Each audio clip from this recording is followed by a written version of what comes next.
Orders of the day. Item number 91, Order M163, second reading of Bill 163, an act to amend the Residential Tenancies Act 2006. MPP Hazell. Recognize the member from Scarborough-Guildwood. I move second reading of Bill 163, an act to amend the Residential Tenancies Act 2006. MPP Hazell has moved second reading of Bill 163, an act to amend the Residential Tenancies Act of 2006. Pursuant to Standing Order 100, the member has 12 minutes for your presentation. Yes. Madam Speaker, I am so honored and delighted to debate my first legislation in this House. It means so much to me. I would also like to acknowledge the residents that is up in the public gallery from Scarborough and my Scarborough-Guildwood riding for your support. I'm here. I'm your voice. I love you. And this is why I became an MPP July 2026. Madam Speaker, renting in Ontario is harder than ever. Renters from across Ontario continues to struggle, especially our low-income renters are stuck in unaffordable units. And this number is alarming, where 87% of households in the private rental market with income of $30,000 spend more than 30% of their income on shelter. Unbelievable. 24.9% of renters are in core housing. There are 1.7 million renters in Ontario. And guess what? 38% of renters are paying more than 30% of their income on rent. 15% of renters are paying, listen to this number, more than 50% of their income in rent out of those 1.7 million renters in Ontario. Record-breaking 20,541 notices of termination of tenancy issued over the last 6 years. So you can imagine parents with young kids going to sleep at nights, not sure of are they going to be able to shelter their family for the next month. And I want to say again, you know, people are struggling every day to make ends meet in Ontario. We hear it every day. And because of the affordability crisis that we continue to pound on families, to me, the situation that we have right now with the affordability crisis and the skyrocketing of rent, we can almost cross-relate it or cross-reference it to the pandemic because it is a crisis. This crisis will only get worse before it gets better, and I'm really hoping that it gets better before 2026 to ease the suffering of single parents, students, young people between the ages of 25 and 35, and our vulnerable seniors, and don't forget our low-income earners. Ontario that I used to, it's supposed to be a land of opportunity, where people can imagine, where people can migrate, find amazing jobs, raise their families, own their businesses, create generational wealth and assets that can be carried down from generation to generation. That's the Ontario I came and met in 1988. However, this is an Ontario that I never thought I would live to see, where every economic growth sector, and if you know the financial industry, every economic growth sector of Ontario is now in shambles. And because of this, I am very worried about my 3 children. I am worried about everyone that has children here with hopes of becoming financially independent and one day to become a homeowner. Renters are having financial difficulties at the end of the month as they make really tough decisions to pay their rent, to buy food, medicine, or childcare.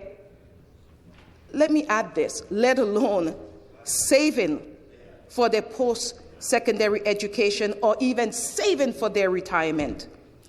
This is leading to families going to the food bank. And it's not just families that are going to the food bank. These are young people that are going to, in high school, elementary school, is showing up at food banks in Scarborough for food, for lunch. I have seen it with my own eyes. I have served those children. But in good faith, I wish all the best to this government efforts to solve the housing crisis. And I would lend my support to such measures because we know the crisis that this is causing on families in Ontario. But in the meantime, my constituents, Scarborough-Guildwood, are struggling. I've spoken to them last week. I've spoken to people in the West. I've even spoken to renters in Etobicoke. And they all have the same message. They are being squeezed out of living with their family in peace. They cannot have a peace of mind. And so, for example, a one-bedroom at $2,076 and a one-bedroom at $2,076 and a two-bedroom at $2,503. This marks a 15.6 increase for one-bedroom unit and 16.5 increase for two-bedroom units. And this is year over year. Housing affordability plays a crucial role in career decisions. And this is heard in Ontario. This is going to be heard in our job skills area. It's going to be heard in our economy. Because the latest stat that was put out there is due to skyrocketing cost of rent, we have over 50,000 young people between the ages of 25 and 35 who has left Ontario for better jobs and low rent rates. How do we continue as members in this House to have a brain drain in Ontario?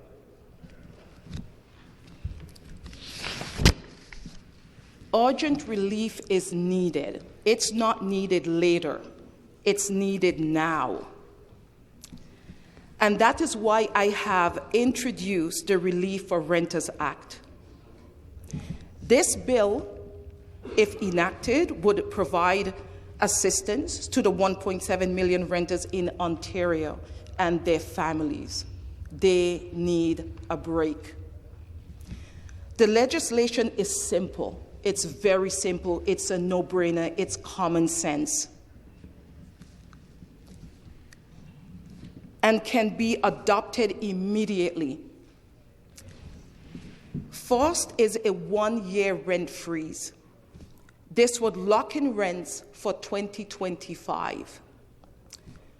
No one would receive a rent increase for a whole year. And I want to mention this because I hear this in the chamber from the members opposite, that they love to put monies back into the pocket of Ontarians. And this is what I'm asking you to do today, to do that for 12 months until we can get the affordability crisis under control. The second component would enact new temporary restrictions on evictions on tenants who would rent in good faith.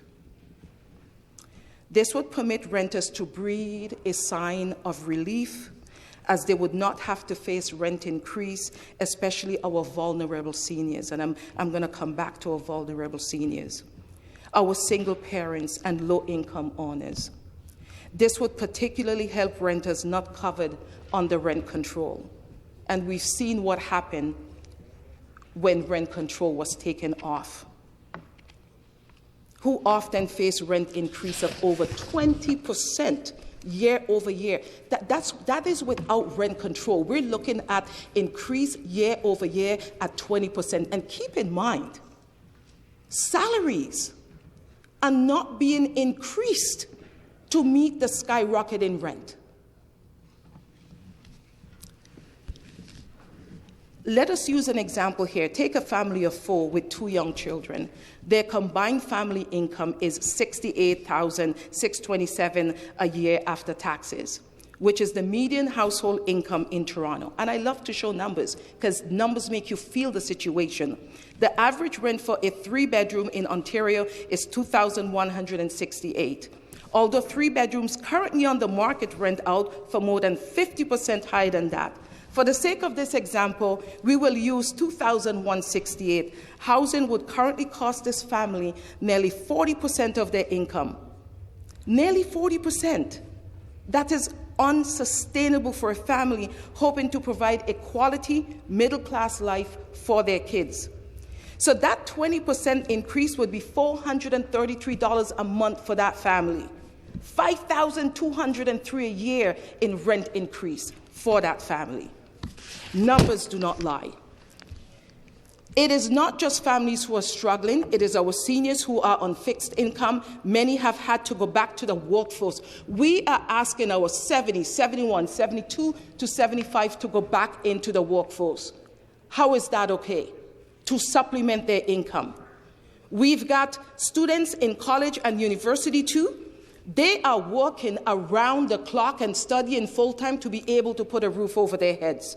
Our children, well, my children, so I'm going to use myself as an excuse, we encourage our children to attend school and obtain a higher education, to find work following education, and then to rent to become financially independent before becoming homeowners and having their own family. This was the Ontario I knew. We all knew, but under the Conservative, that is not the Ontario my children know. I remember the feeling of hope I felt moving here for the first time. It breaks my heart that new arrivals don't experience that same privilege. This issue is even more severe with our international students, lured here by the promise of a best-in-class education. Instead, they're unable to work full-time, have no family here to rely on, and forced into unsafe, crammed, unlicensed rooming houses for the sake of everyone in our province. The housing crisis must be addressed urgently. There is a track record for such a measure. This very government introduced a rent freeze during the pandemic. They did it once before, and now I ask them to support this legislation and do it again. For the millions of renters in this province, let's pass this bill and bring our Ontario renters much-needed relief. Let's put the money back into the renters' pocket. Further debate?